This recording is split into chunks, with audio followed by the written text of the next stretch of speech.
Breakfast में आप सभी का स्वागत है। आज हम आए एक नए वीडियो के साथ। आज हमारा टॉपिक रहेगा समास। इससे पहले मैंने आपको पढ़ा दिया क्रिया विशेषण, विशेषण, संज्ञा, सर्वनाम, विकारी शब्द और अविकारी शब्द। अगर आप चैनल पे नए हैं तो आप चैनल के प्लेलिस्ट में जाकर वीडियो देख सकते हैं।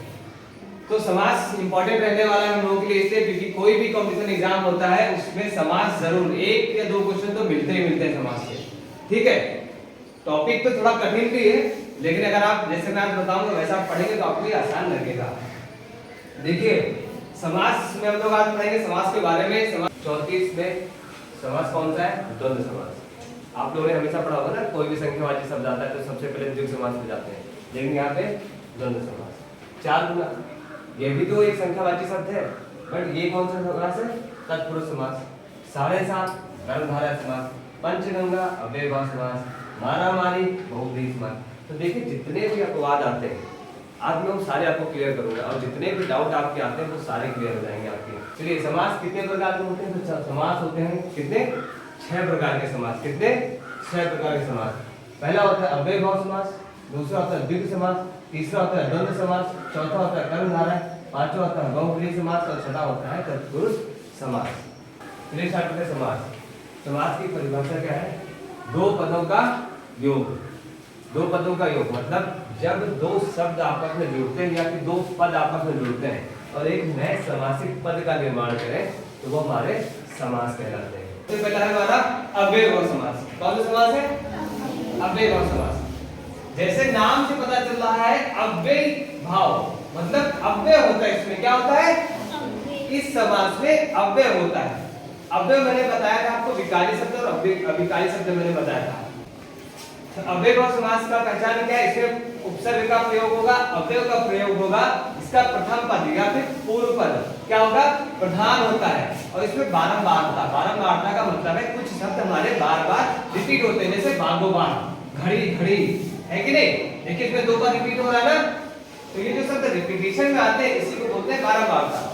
तो परिभाषा क्या बनती है कभी कभी कि प्रथम पद प्रधान होता है कौन से समास का?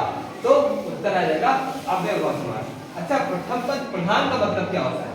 आपको यूट्यूब पे हर जगह दिखता होगा प्रधान प्रधान प्रधान। प्रधान का मतलब इंपॉर्टेंट, मतलब कुछ ऐसे शब्द जिनकी वजह से जो योग वाला शब्द बनता है हमारा सामासिक पद उसका अर्थ ही अलग निकला है। जैसे पहले लिखा था भय, क्या लिखा था? भय। भय में हमने नी जोड़ दिया तो ये बन गया निर्भय। तो पहले तो भय था उसमें नी जुड़ गया, इसने पूरा अर्थ ही चेंज कर दिया। भय से वो क्या हो गया? निर्भय हो गया। इसलिए इसका प्रथम पद क्या है? प्रधान। भाई भय तो वैसे ही रहा, भय का तो मतलब भय, शुरुआत में नी का कोई मतलब नहीं है ऐसे, ये एक उपसर्ग है। क्या है? उपसर्ग है। लेकिन जैसे ही भय के साथ नी जुड़ा है पूरा अर्थ चेंज हो गया, निर्भय बन गया। क्या बन गया? निर्भय। निर्भय। ऐसे बेहद, बे क्या है? बे का कोई मतलब नहीं, शाब्दिक अर्थ कोई नहीं है, ये एक उपसर्ग है। लेकिन हद, हद माने होती सीमा, तो बेहद से क्या बन गया? कोई सीमा नहीं, बिना हद का, है कि नहीं? तो एकदम अर्थ चेंज हो गया। तो अव्ययभाव के कुछ एग्जांपल्स हैं, जैसे कि मनमाना, इसमें क्या हुआ? वही शब्द दो बार आया है, बस खाली इसमें कुछ मात्रा या रूप चेंज हुआ है। तो जब एक शब्द दो बार आए उसका रूप चेंज हो या फिर वैसे ही यूज हो जाए तो वो क्या किसमें आता है? अव्ययभाव समास में आता है। बागो बाग, ठीक है, प्रतिदिन, यथाशक्ति, अनुकरण, सपरिवार, बेकार, 29 39। देखिए ये जो गिनतियां हैं तो ये बहुत इंपॉर्टेंट है। गिनती आपको लगती है हमेशा द्विगु समास में होगी, लेकिन आज से याद रख लीजिए कि 39 को हम लोग लिखते हैं उन प्लस का 40। तो इसमें उन ये जो है उन उपसर्ग जुड़ा है और उन उपसर्ग का मतलब होता है एक कम। तो 40 में एक कम क्या बन जाता है? 39, 29, उन और 30 और बताइए मतलब उन प्लस 30, तो 30 में एक कम 29 आ जाएगा। तो जितने भी उन वाले हमारे उपसर्ग जुड़ेंगे, जिस भी गिनती में उन उपसर्ग जुड़ेगा या उन से स्टार्ट होगी 29, 39, 79, है ना, ये सब हमारे क्या कहलाएंगे? अव्ययभाव समास के उदाहरण में आ जाएंगे। जितने रिपीटिशन वाले वर्ड हैं, बागो बाग, हाथों हाथ, घड़ी घड़ी, प्रतिदिन, ये सब हमारे यथा वर्ड वाले, ये सब हमारे किस में आ जाएंगे? अव्ययभाव समास में आ जाएंगे। चलिए अगला देखते हैं हम लोग द्विगु समास। अगला समास है द्विगु समास। कौन सा समास है? द्विगु समास। ये बहुत इंपॉर्टेंट समास है क्योंकि इसमें कुछ क्वेश्चंस दिए जाते हैं, ठीक है। हमें क्या पता होता है कि जितनी भी संख्याएं हमारी हैं वो सब दीर्घ समास में होती है। इसकी परिभाषा भी कहती है कि पहला पद संख्यावाचक होगा। जब कोई भी हमें शब्द दिया है उसमें में शुरुआत में संख्या दिखे तो आप सबसे पहले आ जाएंगे किसमें? दीर्घ समास में आ जाएंगे। सबसे पहले आप आ जाएंगे किसमें? दीर्घ समास में। पहला पद क्या होता है इसका? संख्यावाची होता है, या फिर इसमें समूह और समाहार का बोध होगा। समूह का मतलब वो जो बात करेंगे शब्द में उसमें कहीं न कहीं किसी चीज का समूह या समाहार का उसमें जिक्र हो रहा होगा जब हम लोग विग्रह करेंगे तब। ठीक है, तो एग्जांपल देख लेते हैं। चौराहा, जैसे चौराहा तो चार राहों का समाहार, मतलब जहां पे चार राहें आके मिलती हो उसी को क्या बोलते हैं? चौराहा। ठीक है, तो पहला शब्द क्या हो गया इसका? संख्यावाची। तो पहला शब्द संख्यावाची होता है तो कौन सा समास होगा हमारा? दीर्घ समास। लेकिन हमें फिर एक चीज और ध्यान रखनी है कि कहीं उस शब्द से किसी तीसरे अर्थ तो नहीं निकल रहा है। जैसे त्रिनेत्र, तो ऐसे तो तीन नेत्र हैं, लेकिन हम लोग बात करें त्रिनेत्र किसके होते हैं? शंकर जी के, तो वहां पे वो बहुब्रीहि समास हो जाएगा। तो हमेशा संख्या देखकर ही हम लोग द्विगुणी लगाएंगे। हम लोग देखेंगे कि वो संख्यावाची शब्द है, पहला चीज। दूसरा चीज क्या होना चाहिए? उसका कोई तीसरा अर्थ ना निकले। ठीक है, कोई तीसरा अर्थ ना निकल रहा हो और ऑप्शन में आपने बहुब्रीहि समास ना दिया। ठीक है, तो वहां पे हमारे क्या हो जाएगा? द्विगु समास। जैसे शताब्दी, शताब्दी पता है कि शताब्दी में 100 अब्दी। ठीक है, शतक, शतसई, त्रिलोक, चौपाई, नवग्रह, नवरात्र, पंचवटी, त्रिकोण, षटभुज। तो एक और चीज बता दूं, द्विगु समास में कैसे 9 तक गिनती आएंगी केवल। ठीक है, 9 से ज्यादा जो गिनतियां आएंगी, जैसे कि 10 और 9 तक गिनती आएंगी इसमें, और 10 के गुणज। देखिए द्विगु समास में 9 तक की केवल गिनतियां आती है और 10 का गुणज। 10 का गुणज तो मतलब 10, 100, 1000। ठीक है, या 100 के जितने भी हो, 700, 500, 400, तो जो 10 के गुणज होंगे वो सारे, और जो जितनी 9 तक की गिनतियां हैं ये केवल आती है हमारे द्विगु समास में। इसके बाद अगर 21 आया, ठीक है, 31, 34, 35, वो द्विगु समास नहीं आएंगे, क्योंकि अगर 34 देखें हम लोग, 34 क्या? 34, तो 34 को हम लोग बोलते हैं 4 और 30। क्या बोलेंगे? 4 और 30। तो इसमें देखिए बीच में और शब्द का लोप हुआ है। किसका? और शब्द का। तो ये द्वंद्व समास चला जाएगा। किसका? द्वंद्व समास। इसीलिए सारी गिनतियां जितनी भी आपको संख्यावाची शब्द दिखे सब द्विगु समास नहीं होते, ये याद रखिएगा। 9 तक की जो गिनती होंगी केवल वो द्विगु समास में आएंगी। फिर 10 के गुणज, 10 के गुणज में कौन कौन आते हैं? शताब्दी, शतक, शतसई। शतसई का मतलब होता है 7, ठीक, 100, 700। ठीक है, समझ में आया? 700 का समूह, वही क्या होता है? शतसई। ठीक है, शताब्दी मतलब 100 अब्दियां। ठीक है, ऐसे दशक आएगा, दशक भी हमारा किसमें आएगा? द्विगु समास में आएगा। तो आई होप समझ में आएगा आपको कि द्विगु समास में पहला शब्द संख्यावाची होता है, गिनतियां केवल 9 तक आती हैं और 100 के गुणा जाते हैं, और जिन शब्दों में हमें समूह या समाहार का बोध हो, जैसे त्रिलोक, 3 लोक का समूह, चौपाई, 4 जिसमें खंड होते हैं। आप पढ़ते हो ना चौपाई, रामायण पढ़ते हो तो इसमें आते हैं चौपाई, तो 4 खंड आते हैं, 4 खंडों का समूह। फिर है नवग्रह, 9 ग्रहों का समूह। नवरात्र, नवरात्र जानते सभी लोग? नवरात्रि होती है जो माता जी की झांकी सजती नवरात्रि। त्रिकोण, 3 कोणों का समाहार। ठीक है, पंचवटी, 5 वटों का समूह। तो ये सारे शब्द हमारे किसमें आ जाएंगे? द्विगु समास में। ठीक है, चलिए मैं कुछ एग्जांपल आपको स्लाइड दिखाता हूँ द्विगु समास क्या बोले कीजिए। कुछ एग्जांपल और देख लेते हैं। दो राह, दो राह का मतलब होता है 2 राहों का समाहार। पक्षद्वय, 2 पक्षों का समूह। ऐसे ही कई सारे एग्जांपल्स आप देख सकते हैं। त्रिभुज, त्रिभुज में क्या है? 3 भुजाओं का समाहार। तो ये जितने भी समाहार वाले वर्ड आते हैं जिसमें मतलब आप विच्छेद करेंगे तो आपको समाहार या फिर समूह का बोध होगा, तो वो सारे द्विगु समास में आ जाएंगे। ये कुछ एग्जांपल्स हैं, आप इनको एक बार नोट डाउन कर लीजिए। अगला समास हमारा है द्वंद्व समास। कौन सा समास है? द्वंद्व समास। अच्छा, द्वंद्व का मतलब अगर नॉर्मल देखें आपको क्या आएगा? आपस में द्वंद्व। द्वंद्व का मतलब लड़ाई। लड़ाई किसमें होगी? अपोजिट चीजों में हमेशा।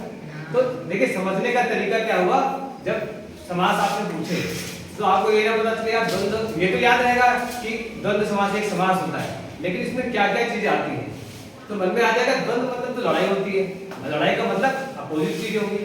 तो विलोम शब्द इसमें क्या आते हैं? ज्यादातर विलोम शब्द आते हैं।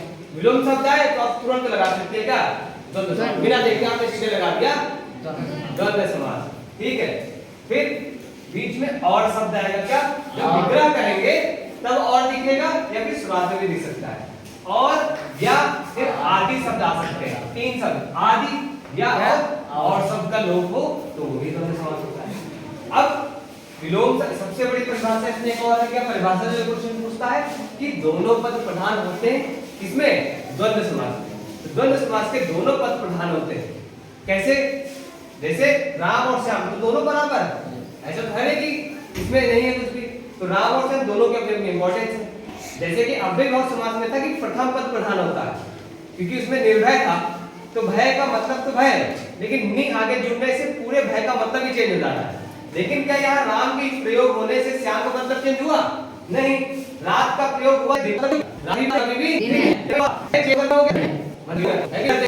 डर को आती है डरने वाली, और निडर कर दिया तो मतलब भय मुक्त है कि नहीं। सत्य असत्य, अब इसमें देखिए सत्य और असत्य है, इसका विग्रह करेंगे तो सत्य प्लस असत्य आएगा। इसका 34, जैसे मैंने बताया था कि संख्यावाची शब्द द्विगु में ही नहीं जाते, द्वंद्व में भी आते हैं, लेकिन कब, जब दोनों के बीच में और शब्द हो। तो 34 को क्या लिखेंगे हम लोग, 4 और 20, तो 1 से 9 तक की गिनती द्विगु समास में रहेगी, पूर्ण वाली जितनी गिनती हो जाएगी वो आ जाएगी हमारी किसमें, अव्ययभाव समास में, क्योंकि वहां पूर्ण प्रयोग होता था। और उसके अलावा जितने भी 10 के गुणज थे वो भी द्विगु समास में आ जाएंगे। इसके बाद जो बचे हुए जिसमें और का लोप होगा, बीच में जितनी संख्याएं आती हैं, कितनी, 10 से ऊपर वाले, 11 से ऊपर वाले, है ना, 12 से ऊपर वाले, 12 का मतलब क्या हुआ, 10 और 2, 14 का मतलब 10 और 4, 34 का मतलब 3 और 4, ठीक है, 25 का मतलब 20 और 5। तो ये जो और शब्द आएंगे, जितनी भी गिनती आएंगी और वाली, वो सब किसमें रहेंगी, द्वंद्व समास में। फल फूल, जैसे कहते हैं भगवान को फल फूल चढ़ा दो, तो फल फूल आदि, उनका कहने का मतलब होता है फल फूल और जितनी भी चीजें वो सब चढ़ाना, तो वो क्या आती है, फल फूल आदि। चलिए आपको कुछ और एग्जांपल करा देते हैं, तो देखिए आप अगली स्लाइड देखिए।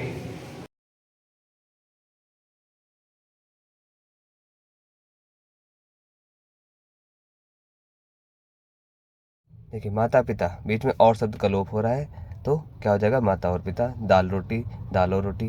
तो ऐसे ही सारे एग्जाम्पल्स हैं, आप एक बार देख लीजिए। इसमें नीचे एग्जाम्पल देख लीजिए, शीतोष्ण, शीत या उष्ण, तो ये यहाँ पे या शब्द का लोप हो रहा है। यश अपयश, यहाँ पे यश या अपयश वर्ड आ रहे, तो या शब्द का लोप हो रहा है। सीता तप, तो शीत या अतप है, तो ये जो या शब्द का लोप हो रहा है ये भी द्वंद्व समास में ही होता है। चलिए पढ़ते हैं अगला प्रकार। चलिए अगला आता है कर्मधारय समास। कर्मधारय समास का मतलब इसमें जो शब्द होगा वो किसी न किसी कर्म को धारण किए होगा। वो कर्म क्या होगा, वो कर्म होगा हमारा गुण या फिर विशेषण से, ठीक है, दो शब्दों से मिलकर बनता है। तो इसका जो प्रथम पद होता है, प्रथम पद हमेशा क्या होगा, गुणवाचक या फिर विशेषण होगा। उसका जो दूसरा शब्द होगा वो विशेष से होगा। विशेष मतलब जिसकी विशेषता बताई जाए। तो ऐसे शब्दों का योग जिसमें एक शब्द विशेषण हो और दूसरा शब्द उसका विशेष से हो, मतलब अधमरा। अब यहाँ पे मरा मतलब हुआ कोई मरा है, लेकिन उसकी भी खासियत बताई गई है कि वो आधा मरा भी, क्या है, आधा मरा। तो मरने की भी खासियत क्या है, वो आधा है। तो अधमरा है, तो ये इसमें आ गया। मिर्च, अगर मैं मिर्च बोलता तो कोई शब्द नहीं है, मतलब कोई समास नहीं, क्योंकि वो अकेला शब्द है। अब हमने इसमें लाल जोड़ दिया, क्या जोड़ दिया, लाल मिर्च। तो मिर्च की खासियत है कि वो लाल है। तो गुण क्या बताया, पहला शब्द लाल है, उसके कलर को, ठीक है। मिर्च तो मिर्च है, काली मिर्च, लाल मिर्च, है ना। फिर नीलकमल, कमल कैसा है, नीला है। तो नीलकमल गगन चुम्बी, मतलब गगन को चूमने वाली बिल्डिंग जो होती है ना, गगन को चूमे जो बिल्डिंग, तो क्या हो जाएगी, गगन चुम्बी। नील गगन, गगन जो नीला है, ठीक है ना। मृग ने जो मृग की तरह। ये सारे एग्जांपल हो गए हमारे कर्मधारय समास के। अब देखिए कर्मधारय समास का मैं एक एग्जांपल और लिख रहा हूं, जो कि द्विगु समास में आप हमेशा कंफ्यूज होते हैं। जैसे 7.5, ठीक है। तो 7.5 मतलब 7 अगर यूज होगा केवल तो वो द्विगु समास में जाएगा, लेकिन यहाँ पे 7.5 लगा दिया हमने। ये संख्यावाची विशेषण है। 7.5 क्या है, संख्यावाची विशेषण। जब विशेषण आपने पढ़ा होगा तो आप बताएगा होगा कि 7.5, पौने, ये जो आते हैं 7.5, पौने, सवा, ये सब संख्यावाची विशेषण में आती है। तो जब किसी गिनती के आगे साढ़े, सवा, पौना ये लग जाए तो वो हमारा कर्मधारय समास में आ जाएगा, क्योंकि 7 की क्या खासियत है कि वो अभी साढ़े, साढ़े का मतलब आधा, 7.5 का मतलब क्या होता है 7 का आधा, 7 और आधा, 7 और आधा, 7.5 में खासियत क्या है कि 7 और आधा। तो ये जो खासियत है इसमें 7.5, तो ये संख्यावाची विशेषण है, इसलिए इसको क्या कहा गया इसमें कर्मधारय समास। ठीक है, समझ में आ गया आई होप। चलो अगला देखते हैं, कुछ एग्जांपल आप इसके देख लेते हैं नेक्स्ट स्लाइड में। ये रहे कुछ एग्जाम्पल्स। महर्षि, महान है जो ऋषि, तो ऋषि की विशेषता बताई गई महानता की, तो यहाँ पे कर्मधारय समास हो जाएगा। तो ये कुछ एग्जाम्पल्स और हैं, आप एक बार देख लीजिए। तो जहाँ पर भी आपको लगे कि किसी शब्द से विशेष की विशेषता बताई जा रही है तो वहाँ पे हमारा कर्मधारय समास ही आता है, जब तक कि बहुब्रीहि समास का कोई बोध न दे, मतलब कि बोध इन द सेंस कि कहीं दूसरा कोई अर्थ न निकल रहा हो, तो हमारे सब किस में आ जाएंगे, कर्मधारय समास में आ जाएंगे। एक बार आप कर लीजिए, फिर पढ़ते हैं अगला समास। चलिए अगला समास हमारा बहुब्रीहि समास। अगला समास कौन सा हमारा बहुब्रीहि समास। ठीक है, अब इसका जो सबसे इंपॉर्टेंट परिभाषा है, परिभाषा क्या बनती है इससे कि ऐसा कौन सा समास है जिसके दोनों पद प्रधान नहीं होते। तो कौन सा समास हो जाएगा, बहुब्रीहि समास। या फिर ऐसे पूछा जा सकता है बहुब्रीहि समास के दोनों पद होते हैं, नीचे लिखेगा प्रधान, फिर लिखेगा पहला पद प्रधान, दूसरा पद प्रधान या दोनों पद प्रधान नहीं। तो क्या होगा, इसके दोनों पद प्रधान नहीं होते। ऐसा क्यों होता है, क्योंकि बहुब्रीहि समास में हम लोग जब बात करते हैं लिखते कुछ है लेकिन मतलब हम कहीं कुछ और समझते हैं उसका।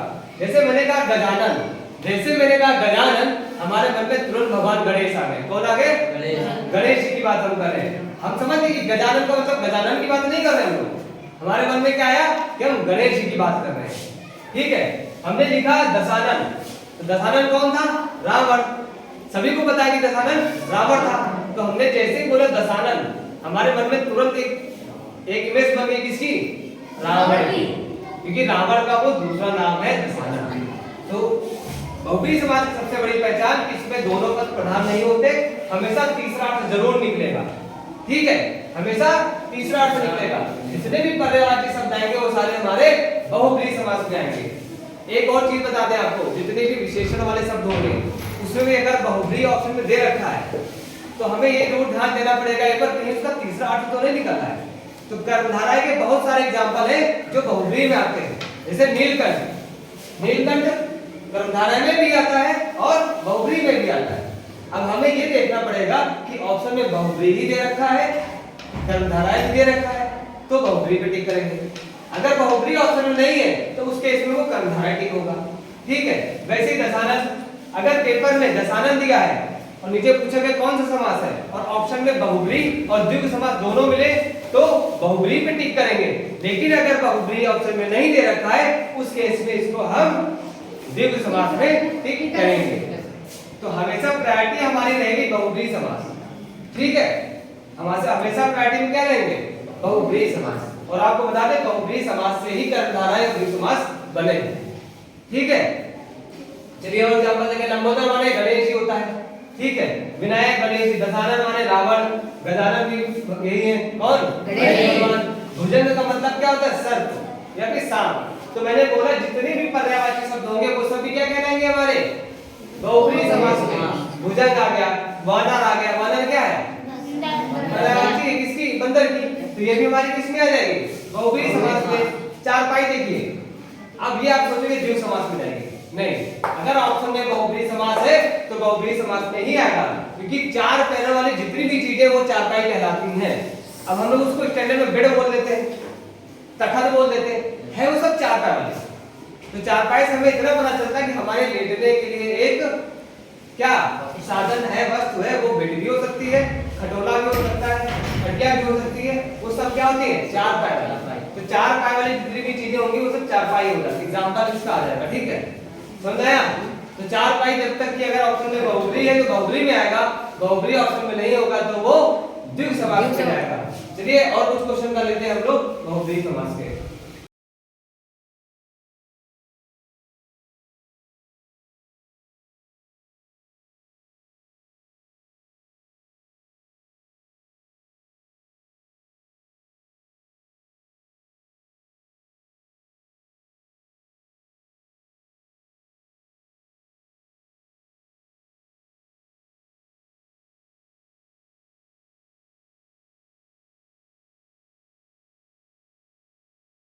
अगला समास है तत्पुरुष समास। ठीक है, हाँ तो बहुब्रीहि समास में क्या कहते हैं? बहुब्रीहि समास कहने का मतलब है, मान के चलो इसका नाम क्या है? राजन, और घर पे उसको बेटू बोला जाए, तो जब उसके घर वाले बेटू बोलेंगे तो तुम समझ जाओगे कि इसको बुलाया गया है। नाम हालांकि उसका राजन है, लेकिन बेटू बोला गया तो तुम समझ गए कि उसकी ओर इशारा हो रहा है। तो बहुब्रीहि समास यही है कि हम लोग जिसे बोलते हैं ना, कहीं पे निगाहें कहीं पे निशाना, मतलब बोल कुछ और होगा और अर्थ कुछ और निकलेगा। उसकी मम्मी आई बाहर से, क्या बोलेंगी?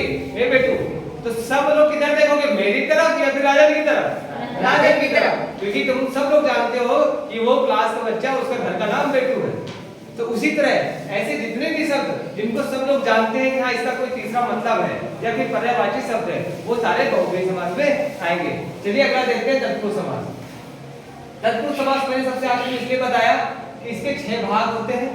ठीक है, तो पहले तो आप 5 समास पढ़ लीजिए जो भी थे, फिर उन 5 के अलावा कोई ऑप्शन में अगर सपोज दैट एक क्वेश्चन आया, क्या?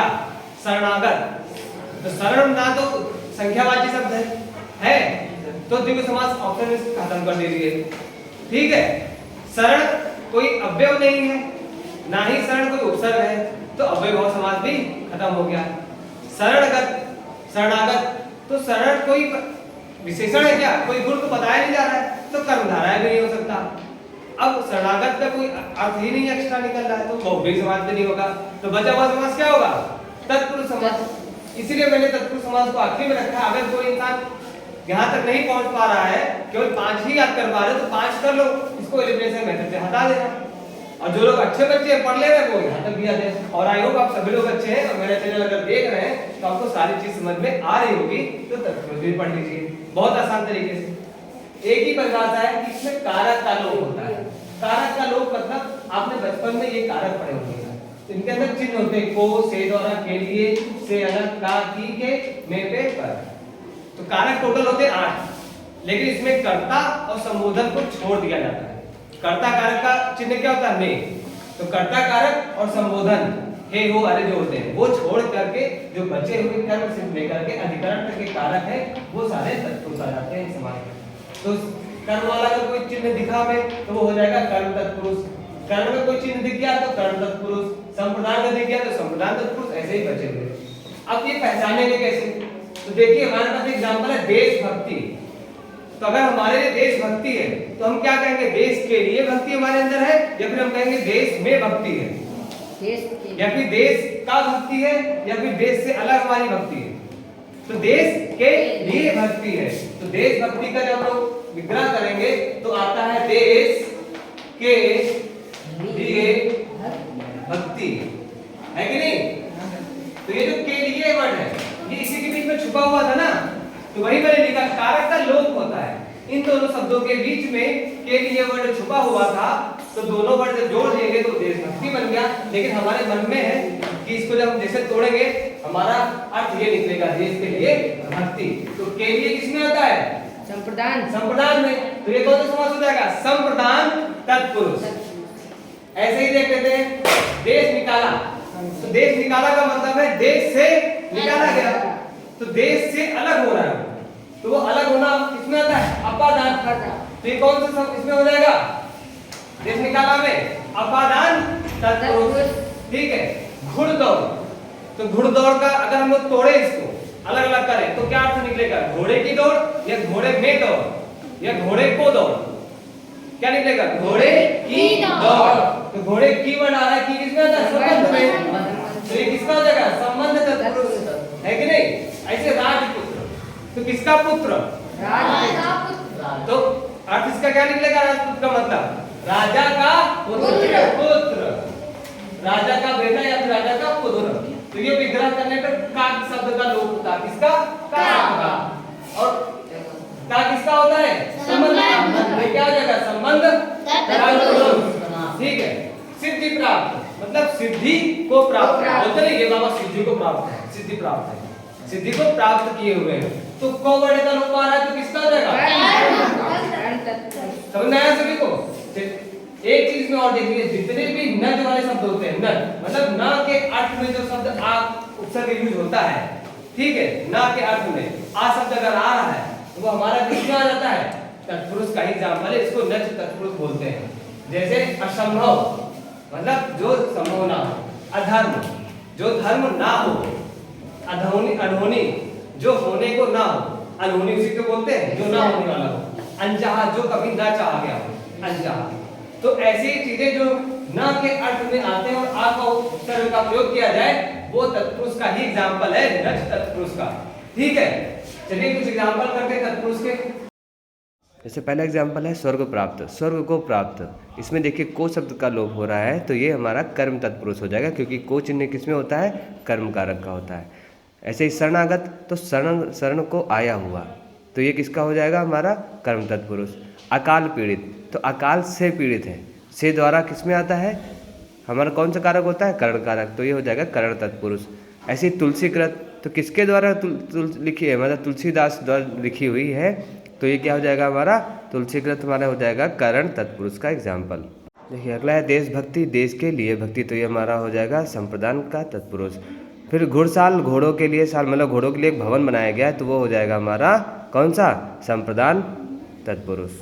ये देखिए पाप मुक्त, मतलब पाप से मुक्त, तो पाप से मुक्त मतलब से द्वारा, यहाँ पे से द्वारा नहीं होगा, यहाँ से अलग वर्ड है, से अलग हो रहा है ना, ये अलग चीज़ दिखाई जाए जब भी और से चिन्ह है तो वो हमारा अपादान का होता है, तो ये हो जाएगा अपादान तत्पुरुष। फिर राजसभा, तो राजा की सभा, तो राजा की सभा की किस में आता है, हमारा संबंध कारक, तो हो जाएगा संबंध तत्पुरुष। ऐसे ही सारे आप एक बार चेक कर लीजिए, जैसे सर दर्द तो सिर में दर्द है, तो ये हमारा क्या है, अधिकरण तत्पुरुष। आप बीती तो अपने पर बीती, ये भी हो जाएगा अधिकरण तत्पुरुष। तो आपको समझ में आया होगा, आप इसी तरह चैनल से जुड़े रहिए और चैनल के साथ अपनी तैयारी करते रहिए। Thank you for watching, please like and subscribe.